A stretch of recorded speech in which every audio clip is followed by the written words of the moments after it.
Hello, this is James Smith. Today we're looking at corn futures. Our website is www.ganalysis.net. Register, you get some free reports, and give us a like if you like this video. It helps the channel. And with that said, we're looking at the May contract. We start from this low here, August of 2020, and we're doing square of 9 levels up from that low. So 180 degrees up from 307 would be 343. And you can see here 381 is 360 degrees up. It offered rough support here. We believe for that reason this 360 will offer support here. And you can see some other Gann lines. You can see this 180 degree line offered resistance here. This one was really good. This 360 gave us an exact high in May of 2021. So, and we also look at time as well as price. So for the square of 9, we're looking at price. But, you know, from this says 39. What that is from the August 2020 low, 39 weeks, 270 days low to high, followed by 1 year, 52 weeks, high to high, and then another 52 weeks into lower high.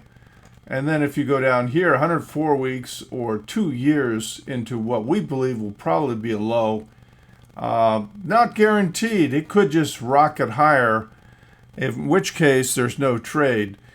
What we're hoping will happen is that corn will sell off, find support at 463, which is the square of 9 level, or this green line here, 462.50, which is Gann line support. So that 463, 462 area should be strong support.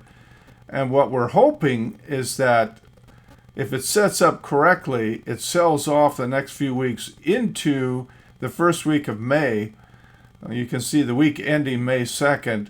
That would set up a rally to follow if it bounces off this Gann support.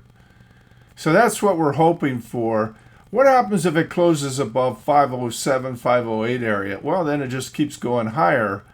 So you can see it offered resistance here, here, and that's resistance now. If you get above that, you're just going to keep going up. So from a Gann perspective, you don't always know exactly what's going to happen next. But if you use these square of 9 levels, support and resistance, it helps you to decide what to do next. So just keep an eye on it. If it does sell off and find support at this 463 area and bounce, then you have a reason to buy. Now, what happens if it closes below this? Well, okay, you don't want to be buying. So you have to keep an open mind. Let the market tell you what it wants to do. If it closes below 462, it probably will go down to 421. So you have to keep an open mind. This is not trading. I'm not telling you which way to trade. I'm telling you what the Gann charts would tell you to do. And you always listen to the market. The market's never wrong. So keep that in mind. I hope this has been helpful. If you like this, again, give us a like, a thumbs up, register to the website, and good luck in your trading.